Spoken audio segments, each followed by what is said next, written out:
कितना भी खराब स्कूल हो डिसिप्लिन के मामले में, कितने बच्चे बिगड़ैल हो, आपको एक टीचर ऐसा मिलेगा जिसकी वो बच्चे मानते हैं, जिसकी वो बच्चे सुनते हैं।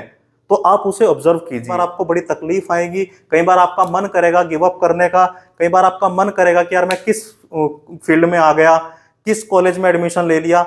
लेकिन मैं आपको एक बात बताऊं, यही वो सबसे अच्छा टाइम है जो आपको बीएड करने के 5-10 साल बाद भी याद रहेगा। हेलो एवरीवन, आज हम बात करेंगे बीएड इंटर्नशिप के बारे में। इंटर्नशिप कैसे करनी चाहिए, कौन कौन सी बातों का ध्यान रखकर हम अपनी इंटर्नशिप में मजे भी कर सकते हैं और फाइनल वाइवा में अच्छे नंबर भी गेन कर सकते हैं। दोस्तों, पिछले 12 साल के एक्सपीरियंस में जो मुझे लगा कि इंटर्नशिप के बारे में आपको बताना चाहिए, मैंने उस पूरी अपनी एक्सपीरियंस को 7 पॉइंट में कन्वर्ट किया है। अगर आप ये 7 बातें ध्यान में रख लेते हैं तो आपकी इंटर्नशिप में आपको मजा भी आएगा और आप फाइनल वाइवा में, क्योंकि आपको पता होगा कि इस इंटर्नशिप के बाद आपका एक फाइनल वाइवा होगा, लेसन प्लान होगा, जिसमें एक्सटर्नल एग्जामिनर आपके स्कूल में आएगा, आपको उनके सामने पढ़ाना होगा और अपनी फाइल उनसे चेक करानी होगी।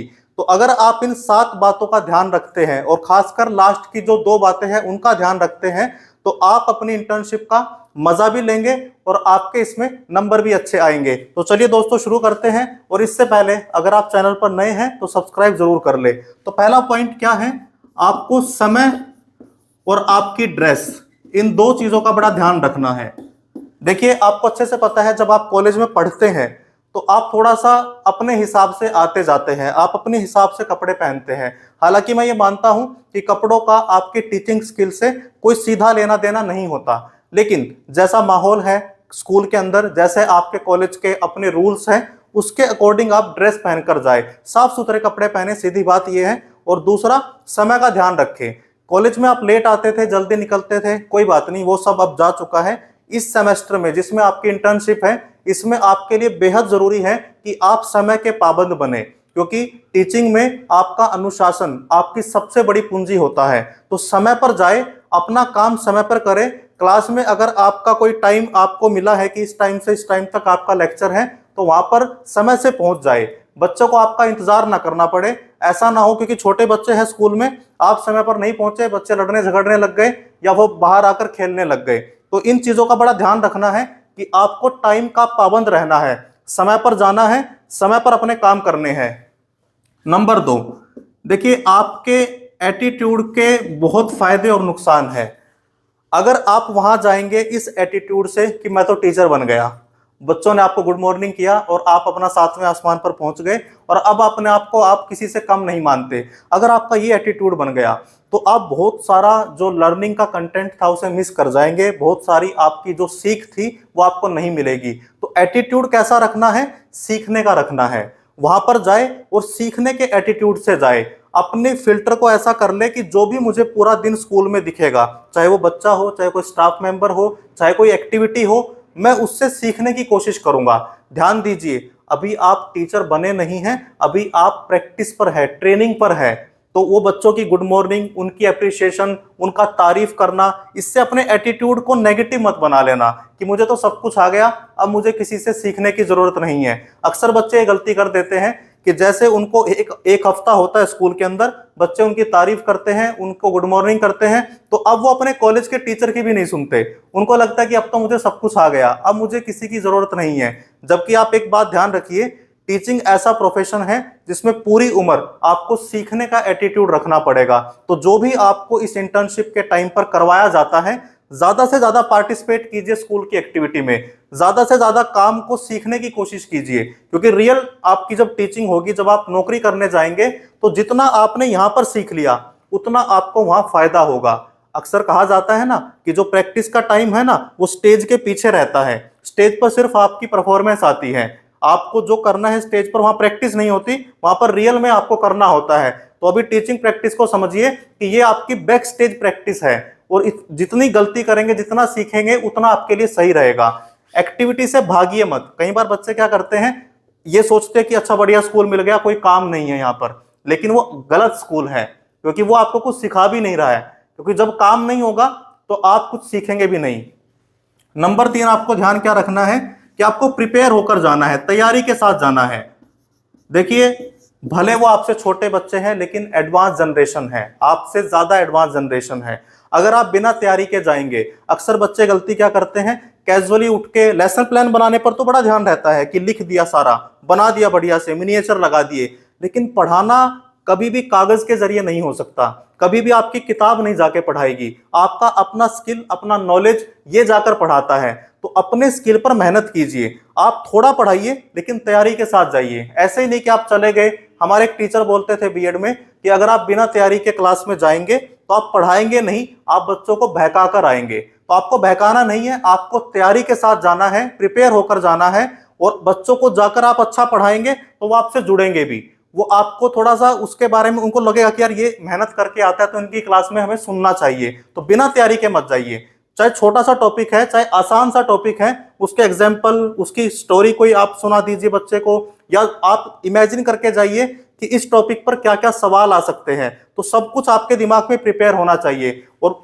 लेसन प्लान आपकी किताब में बंद हो जाएगा। पढ़ाना आपको लाइव है, जाकर आपके स्किल को पढ़ाना है, तो उस पर काम करते रहिए। नंबर 4, बिहेवियर पर, आपके व्यवहार पर आप ध्यान दीजिए।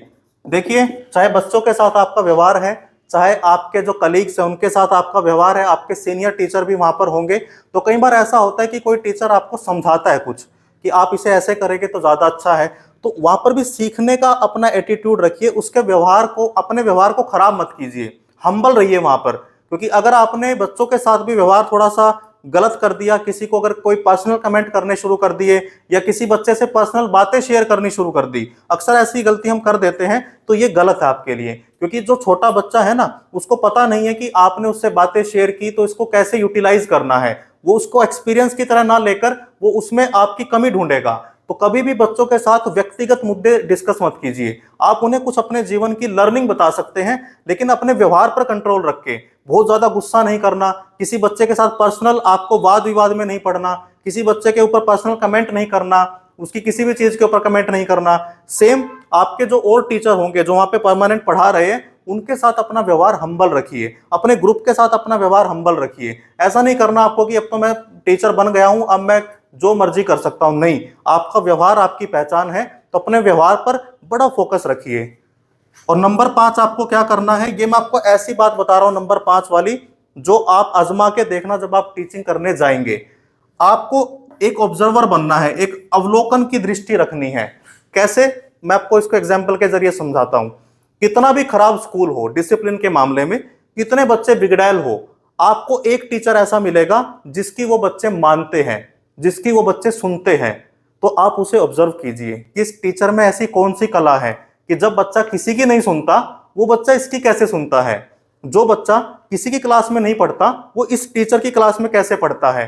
उससे वो लर्निंग चुराइए, यानी उसके उस स्किल को चुरा लीजिए। स्किल चुराना बुरी बुरी बात नहीं है, आप उसे अपने व्यवहार में इंप्लीमेंट कीजिए, और ये आपको हर स्कूल में देखने को मिलेगा। आप ये मेरी बात आजमा सकते हैं, किसी भी स्कूल में जाए, चाहे सरकारी में जाए, प्राइवेट में जाए, कितनी भी आपको शैतान क्लास मिल जाए, एक टीचर उस क्लास के अंदर भी ऐसा होगा जिसकी क्लास में बच्चे आराम से बैठकर सुनते हैं, उनकी रिस्पेक्ट करते हैं, उनकी बात मानते हैं। तो आपको उस टीचर के स्किल को ऑब्जर्व करना है कि इसके अंदर ऐसा क्या है और कौन सी बात इससे मैं सीख सकता हूं। क्योंकि ये आपको क्या करेगा, ये आपको बाकी सब आपके जो पीयर ग्रुप है ना, उनसे एक स्टेप आगे ले जाएगा, क्योंकि वो स्किल उसने इंप्लीमेंट किया है और उसको उसके रिजल्ट भी मिल रहे हैं। क्योंकि ये तो आप लाइव देख ही रहे हैं कि सारे बच्चे उनकी मानते हैं, तो वो स्किल उनसे चुरा लीजिए, यानी उसे अपने बिहेवियर में मॉडिफाई करके इंप्लीमेंट कीजिए, उनसे सीखने की कोशिश कीजिए। अदरवाइज क्या होगा, आप बस किताबों से सीखते रह जाएंगे। लाइव जो आपके सामने सबसे बड़ा एग्जाम्पल खड़ा है वो टीचर,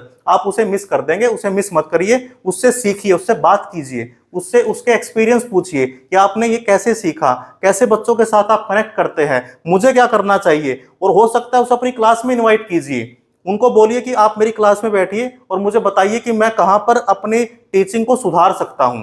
ये अगर आप करेंगे तो आपको अच्छा टीचर बनने से कोई नहीं रोक सकता। और नंबर 6, अपना जो काम है ना, टाइम पर पूरा करें उसे। आपको अच्छे से पता है, अगर मैं आईपी की बात करूं तो आपको लेसन प्लान बनाने हैं, आपको एटीआर, टीबीआर, ये सारे काम करने हैं, तो ये सारे काम आपके टाइम पर होने चाहिए। आप कई बार क्या करते हैं, शुरू के दिन मौज मस्ती में ऐसे निकाल दिया, लापरवाही में, कोई टीचर अगर आपके स्कूल में नहीं आया तो आपने कुछ किया ही नहीं, एकदम से प्रेशर पड़ता है, फिर अब आपकी रातों की नींद गायब हो गई। अब आप सारे दुश्मनी और सारा दोष निकाल रहे हैं टीचर के अंदर या सिस्टम के अंदर कि पहले नहीं बताया, ये नहीं हुआ, वो नहीं हुआ, एकदम से इतना काम कैसे करे। ये आपको पहले से देखना है। अपने सिलेबस को पढ़िए। आप सबके पास अपने सिलेबस की पीडीएफ फाइल होनी चाहिए, मैं उम्मीद करता हूं सबके पास होगी। उसे एक बार पढ़िए आराम से बैठ के कि थर्ड सेमेस्टर में या कोई भी सेमेस्टर जो आपका इंटर्नशिप का है उसमें मुझे क्या क्या काम करने हैं, उन्हें अपनी डायरी में नोट कीजिए और उन काम पर पहले दिन से लग जाइए, ताकि आप रिलैक्स होकर सारे काम आराम से पूरे कर पाए। और सबसे लास्ट और सबसे बढ़िया, एंजॉय द प्रोसेस। ये आपको मौका मिला है टीचिंग करने का। ये प्रोसेस आपको कई बार लगेगा कि बड़ा मुश्किल है, कई बार आपको बड़ी तकलीफ आएगी, कई बार आपका मन करेगा गिव अप करने का, कई बार आपका मन करेगा कि यार मैं किस फील्ड में आ गया, किस कॉलेज में एडमिशन ले लिया। लेकिन मैं आपको एक बात बताऊं, यही वो सबसे अच्छा टाइम है जो आपको बीएड करने के 5-10 साल बाद भी याद रहेगा कि मैं स्कूल में गया था, मैंने पहली बार क्लास में कब एंटर किया था, बच्चों ने मुझे क्या कॉम्प्लीमेंट दिए थे, मैंने किसी बच्चे को कुछ सिखाया था, उस बच्चे ने जब मैं वहां से आया तो मुझे क्या बोला था, क्या फीडबैक रहे थे। तो इस पूरे प्रोसेस का, इस पूरी यात्रा का मजा ले, इसको बोझ समझ के मत करें। मैं अक्सर एक बात बोलता हूं कि अगर कोई काम करना है तो उसे एंजॉय करो। अगर आप उसे स्किप कर सकते हो, अगर आपके हाथ में है कि ये सेमेस्टर टाला जा सकता है, तो फिर तो आप उसे टाल दो, पर ऐसा तो आप नहीं कर सकते। तो जब करना ही है तो रो के क्यों करना, फिर उसे हंस के करो, मजे लेकर करो, एंजॉय के साथ, एंजॉयमेंट के साथ करो। यानी काम समय पर करो और मौज मस्ती भी करो और सीखो भी। तो मैं उम्मीद करता हूं कि ये 7 पॉइंट आपको रियल और प्रैक्टिकल लगे होंगे। इनको अगर आप इंप्लीमेंट करते हैं तो आपकी टीचिंग में, आपकी टीचिंग प्रैक्टिस में आपको काफी कुछ सीखने को मिल सकता है। कोई सवाल अगर आपका है तो कमेंट सेक्शन में मुझे जरूर बताइए। चैनल पर नए हैं तो सब्सक्राइब जरूर कर ले, अपने दोस्तों से भी कराएं। Thank you very much.